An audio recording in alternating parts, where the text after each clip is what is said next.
Ladies and gentlemen, when journalists and fans and supporters of wrestling get together, something magic happens now. One of these moments was at a Capital City Wrestling card in Frankton on November 26th. I happened to go down with a couple of my buddies who've been, just like me, wrestling fans for over 40 years. And a certain person was there to call her the Monish Richard of female wrestling in Quebec would be an understatement. Just like Vivio Vachon and the extended Vachon family, there's been great female wrestlers from Quebec, but this lady stands out, internationally respected, internationally ranked.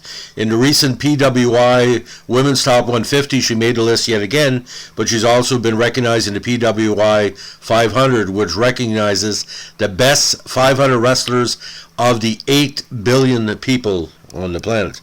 Well, we only can be talking to one person, and this is for a person that I have great amount of respect for. I'll dedicate it to her. It's not too often I dedicate a podcast to the subject.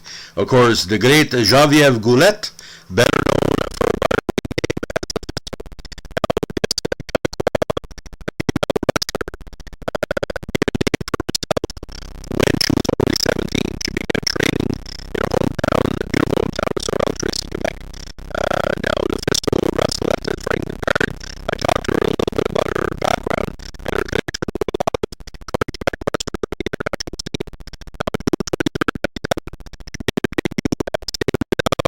Quebec under the ring name LuFisto. So 2022 is her 25th anniversary in La Lutte. She then moved to Montreal, where she joined RWR, Northern Championship Wrestling. Her first trip to the States was in '98, wrestling for Eastern Township Wrestling Association, where she modified her name to LuFisto. Now, in late '98, she joined the Eastern Wrestling Alliance under the name Luscious Loosely as centerfold Steve Ramsey's valet. She also began appearing at Green Mountain Wrestling shows of Vermont at this point. By mid-'99, working for International Wrestling 2000 in Quebec, the Mountie Jacques Rougeau changed her name to Precious Lucy. At EWA, she was teaming with Mark Jaguar Noguera and manager Joshua Shea to form partners in crime in many mixed-gender tag team and singles bouts. Now, at the time, LuFisto was not only wrestling women, she was wrestling men and women in mixed tag teams. Precious Lucy also became the first female in Quebec to win a male championship at the ICW, defeating Serge Prou for the ICW Provincial Championship. This is also where she developed her hardcore style. Now, LuFisto can wrestle hardcore, straight ahead, but what stands out, managers and developers of wrestling in Quebec notice the fact she was fearless, and that ties into some of the stories we're going to talk about her career. In 2002, under her new ring name LuFisto, she was booked to appear in the main event of Blood, Sweat, and Ears in a match featuring hardcore wrestler Bloody Bill Scullion. However, the Ontario Athletics Commission, citing a regulation that prevented women and men from wrestling each other, threatened to withdraw the license for the show. This made international news. This essentially banned LuFisto from wrestling in Ontario. She eventually lodged a complaint with the Ontario Human Rights Commission under a charter violation. On February 26, 2006, the OHRC informed LuFisto that he had convinced the OAC to drop the regulation, a part of a 4-year battle. The OAC subsequently dropped the vast majority of the regulations affecting pro wrestling in Ontario, a move which removed a great deal of bureaucracy, stifling independent wrestling in the province, which put it in the modern era to enjoy today into 2022. LuFisto then worked primarily for the NWA's Quebec Pro Wrestling promotion, where she was a head trainer, along with Drew Onyx of the wrestling school. It was called Onyx and LuFisto's Torture Chamber. Now, she also worked for Combat Zone Wrestling, where on August 12, 2006 in Philly, she became the first ever female CWW Ironman champion, pinning then Kevin Steen, now known as Kevin Owens, to win the title. Now, LuFisto basically said, I've known Kevin since he's 12 years old. So I tend to agree. On October 29, 2006, she won the Stranglehold Wrestling Deathmatch Tournament, the first deathmatch tournament in Canada. In the first round, she defeated the Jugulator. In the second round, she defeated Scullion in a light bulb match, and then she defeated Necro Butcher in the finals to win the tournament. On December 9th, after a tag match at a CZW Cage of Death event, she became the first female ever to wrestle inside the Cage of Death match when she added herself at the last minute in a match that also involved Zandig, Nick Gage, and Lobo. Gage would go on to win the match by pinning Zandig. Now, on October 8, 2007, however, she announced on her website a possible retirement due to a back problem, and that she would be forfeiting her CZW title. She made her first appearance in a wrestling ring since her injury on April 13, 2007, for Association de Lutte Féminine ALF in Montreal as a special referee in a match for the ALF Championship between champion Stephanie Sinclair and Casey Diamond. On December 22, 2007, she made a return to IWS at Blood, Sweat, and Beers, in which she lost a match to Damien. Now, on October 27, 2007, LuFisto entered IWA's Mid-South 2007 Queen of the Deathmatch tournament, where she defeated Mickey Knuckles to win the title of Queen of the Deathmatch. She then returned to Combat Zone Wrestling, and on October 12, 2008, she won the vacant ALF Championship by defeating Casey Diamond. Now, with Shimmer, on October 24, 2006, she debuted there in Berwyn, Illinois. She lost her first match to Mercedes Martinez, but came back to win her second match against Alison Danger. On July 5, 2008, she returned to Shimmer at the tapings of Volumes 19 and 20, defeating Rain on Volume 19 and losing to cheerleader Melissa in a match that earned a standing ovation from the audience on Volume 20. On October 19, 2008, she teamed with Jennifer Blake as the Suicide Blondes to take part in Shimmer's Tag Team Championship Gauntlet match. They were able to eliminate the Canadian Ninjas of Portia Perez and Nicole Matthews, but came up short against the International Home Wrecking Crew of Rain and Jeddah. As part of Volume 22, she was able to defeat Wesna Busick in an International Wildcard Dream match. She eventually returned to Shimmer at tapings of Volume 23, where she defeated the debuting Kelly Skater. Later in the night, she lost a rematch to Wesna after interference from manager Annie Social. She came back victorious over Amber O'Neal, but lost a chance to become Shimmer champion again against Mischief as part of Volume 26.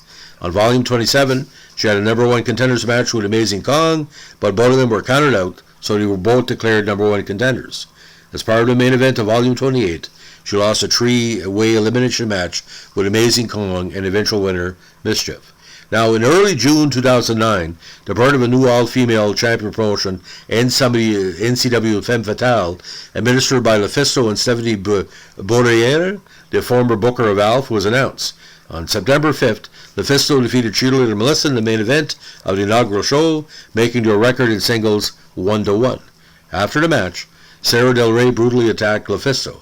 The two of them were scheduled to face each other at the second show on February 6, 2010. However, Del Rey was booked for a Ring of Honor wrestling taping the same day, and when a replacement, Ayako Hamada, no-showed, LuFisto took on Cat Power instead. Power defeated LuFisto via TQ after the referee caught LuFisto holding a steel chair, thrown to her by Power behind the referee's back. Later in the evening, the team of LuFisto and cheerleader Melissa defeated Power and Calamity in a tag team match. Now, the big denim on her career was unfortunately on April 17, 2010, when she suffered a stroke after a match for NCW.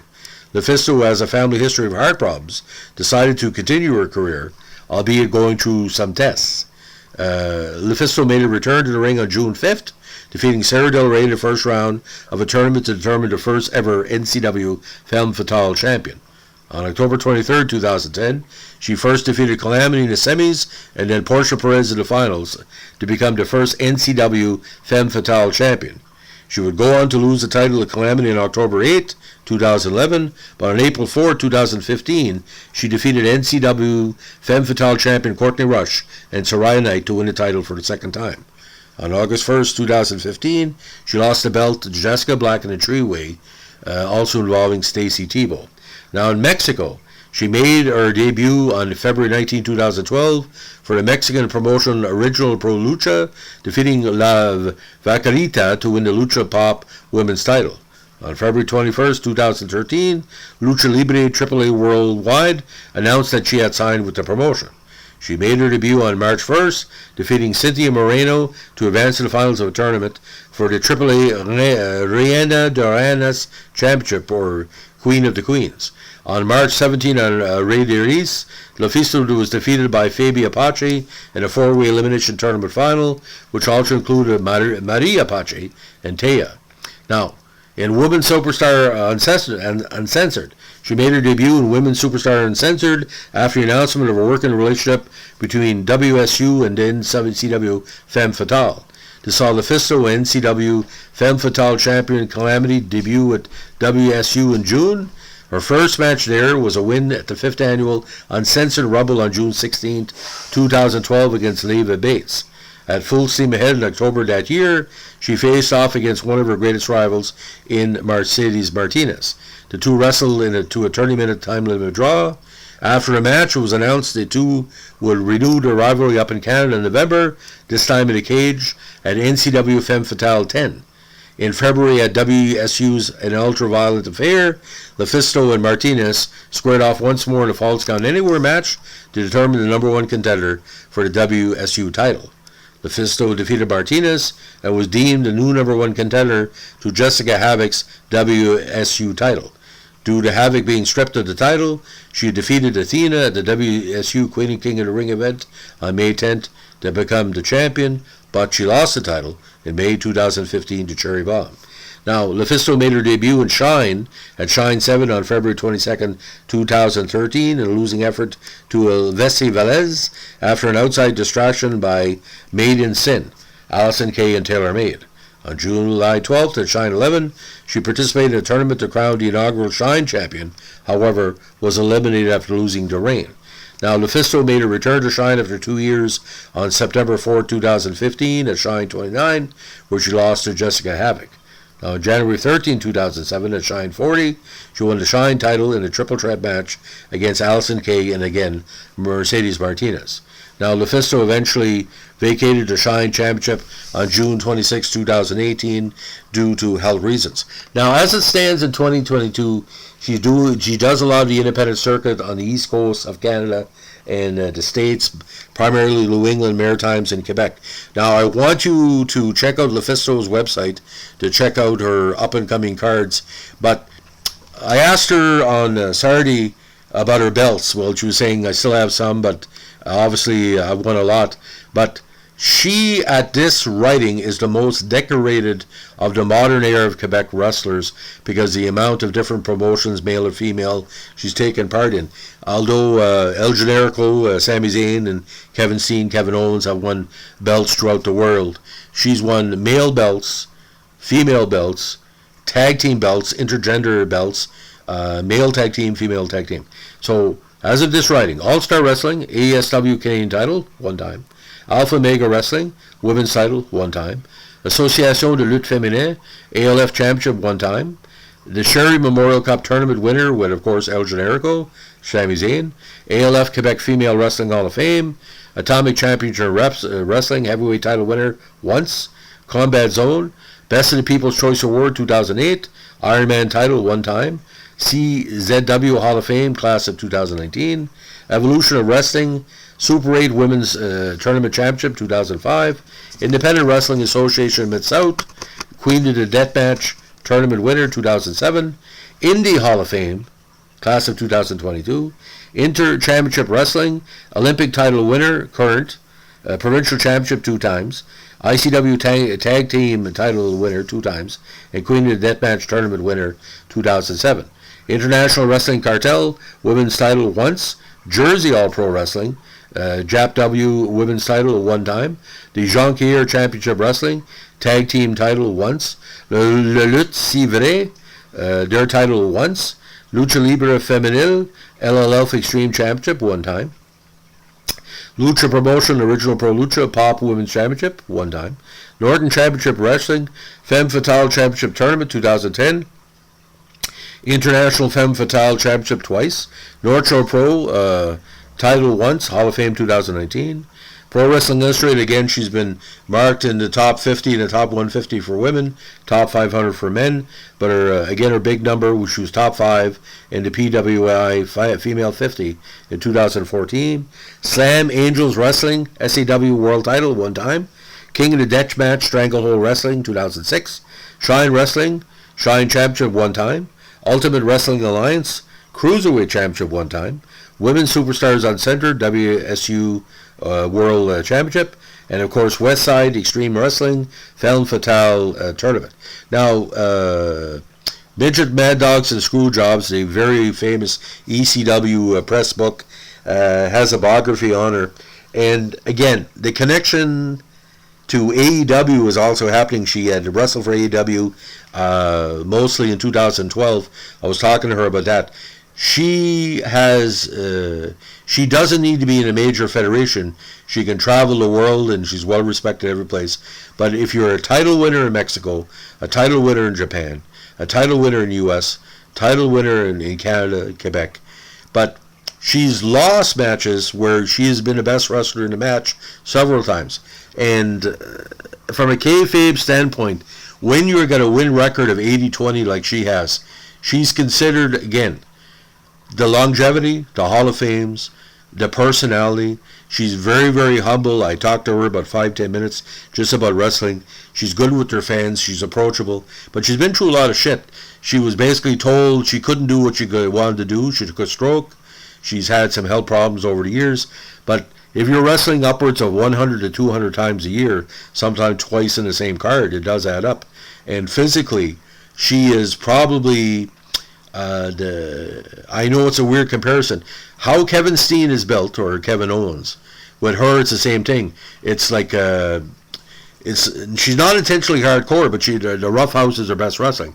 Now the wrestling match she did was a 15-20 minute match against the Capital City Wrestling champion, the NB champion. She was the better of that wrestler in the match, even though she lost. So you know you're a great wrestler where you could lose, just like Ric Flair. And still be the best of the match or the West were respected. People don't look at her in wins and losses or titles. She's LuFisto. She represents the current age of Canadian wrestling, the current age of Quebec wrestling, and wherever she goes, everybody knows her name. Everybody knows LuFisto. Anyway, for those who don't know it, hopefully the podcast will inform you what she's all about. So, ladies and gentlemen, this is the latest of our Pro Wrestling podcast. If you like what we're doing here, give us a like, comment, subscribe, or share. And don't forget, if LuFisto puts you in a stranglehold, you're not going to get out of it. Very, very, pound for pound, one of the strongest Quebec wrestlers, comparable to Andre the Giant, Yvan Robert, the Rougeaus, everybody else, the old international wrestlers. Pound for pound, again, one of the best wrestlers in Canadian history. Thanks for listening. Bye.